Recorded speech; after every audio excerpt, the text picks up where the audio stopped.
それがもう時間がなくなってるんです。ですから今の35歳、これから上学がまた出てくる。だから科学はああいうようにやったと。で上学は一本義士が入ってる。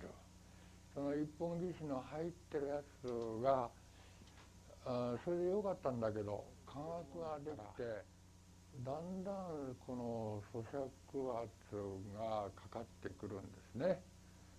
でそのためにその義士の講師がブラブラになってきたんです。で科学ができた時に上学も一緒にやってくれとは本人言わない。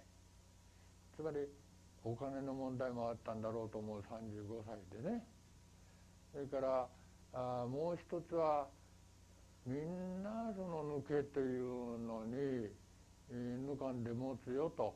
それでその条件は何かというとブラッシングをしっかりやること。そのこういう方法でやるんだと。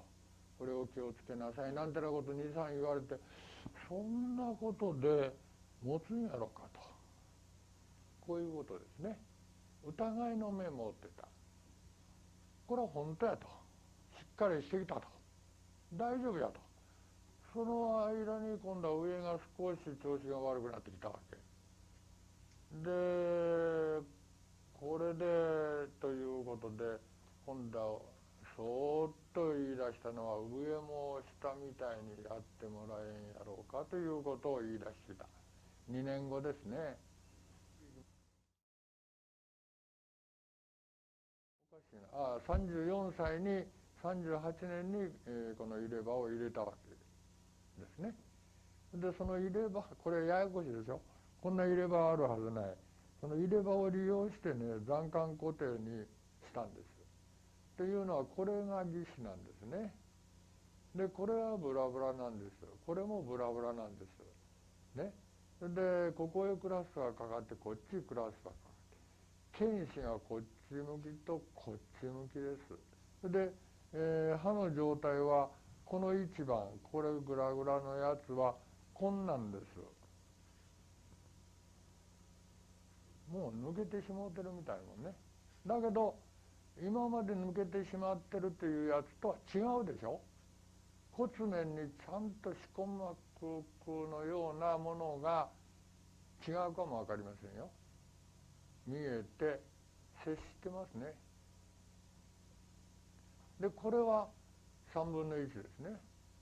でこれがこの剣士、この剣士も半分、ここまで出ますよ。ここに骨がかぶさってるはずないね。それと半分以下、まあそんな状態ですよね。だからまあとりあえずこれは光合調整で、そしてこれでも残管固定でしょ。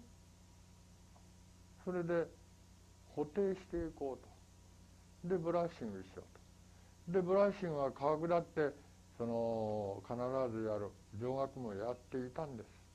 だけどこの光合調整ね、この状態で噛み出した。噛めるんだもんね。小臼歯、科学の小臼歯部がいつも腫れてた。それでずっと脳漏歯だった。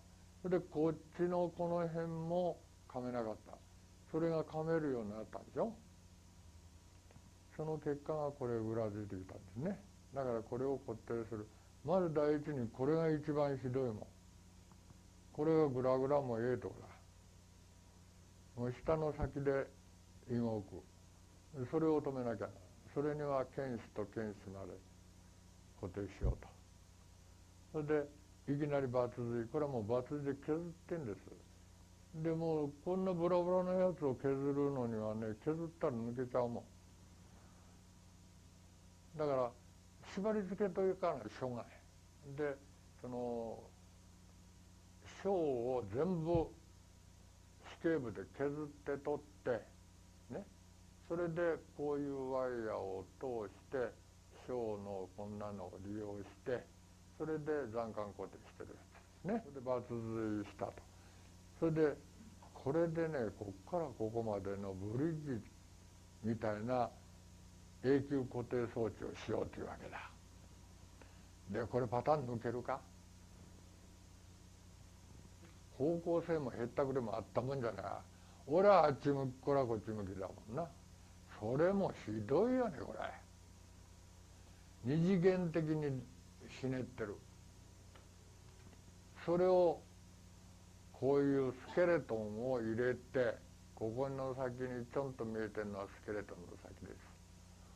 それでワックスパターン抜こうっていうわけね。それが抜けるんだよな。手品ね。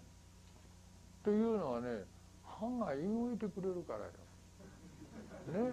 だからこう歯が抜けないようにパターンを抜こうというわけ。それをこう歯を動かせながらね、ゆさゆさゆさゆさゆさゆさやってね、それでポッと抜いた。それでキャストの間また固定しなきゃならね。で固定しておいて、キャストしたら今度はそうワックスのような具合になかなか入らない。あっち削りこっち削りしてだましだましだましだましして加着した。今度は加着したらね、今度はその加着が外れないのだけども、なんとかして外したね、なんとかしてセメントセッティングしたと、そういうことです。はい、その結果もちろんブラッシングはしっかりやります。これがブリズの絶速感ですね。はい。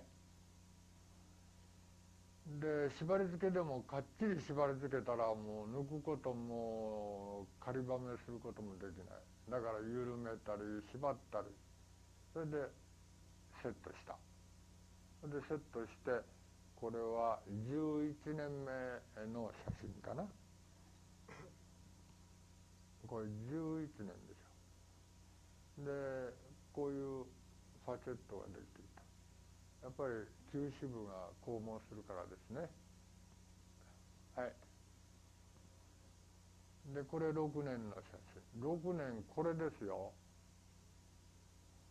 で6年経ってここに隙ができるはずですよね。できてないでしょ。それで死にこれ反応してますか。プローブごぼーっとこれだったら10ミリ入りますか。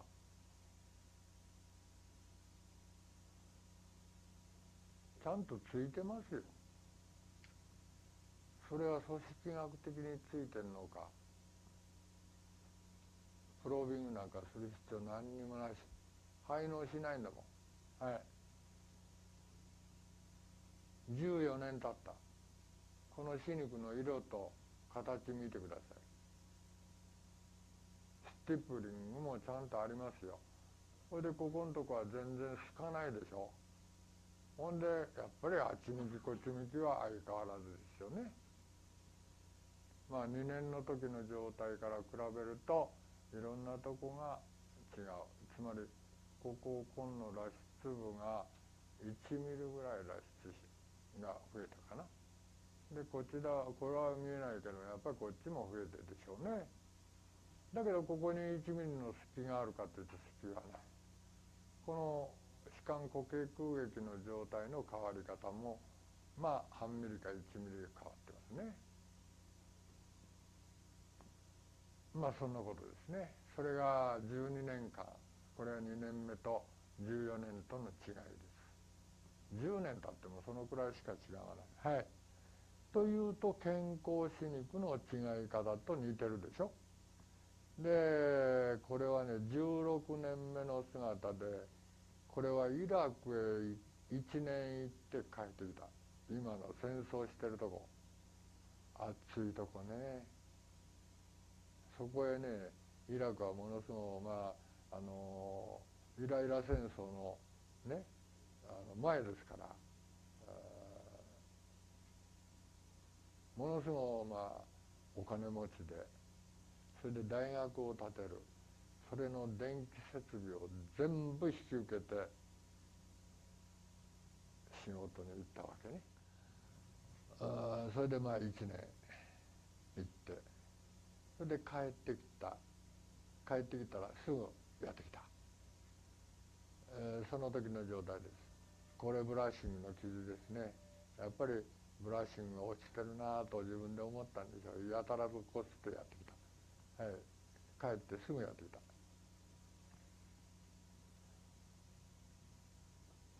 でまたイラク行って、で3年経ってまた帰ってきた、はい、で52歳になったで18年目。どうです？こんなんでも抜かんでも18年持つんですよ。書いてある通りこれはあかん、これは罰子適応書だから諦めなさい。もうちょっとなんとかこう患者のみんなって考えてくれんかな、無理は承知やけどもなとやっぱり患者は思ってます。それから休止部ですけどね、休止部もこう今度脱出がひどくなりますね。そうするとね、やっぱり休止部は大事ですよ。休止部を守らないといけませんね。それでバイトだって良くない、だからこれをやっぱり何とかしなきゃならんというのは、私はこの人事部プラスティもやりません。それからオステオプラスティなんてのはもちろんやらない、脳労治療のためにね。だけどこのオドントプラスティはやります。歯削る。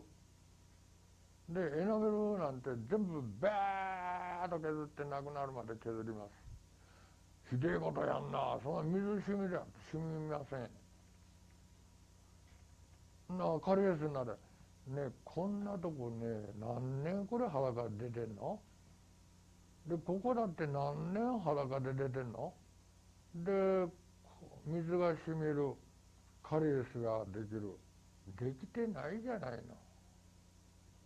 この人はできてないように日常自分でセルフ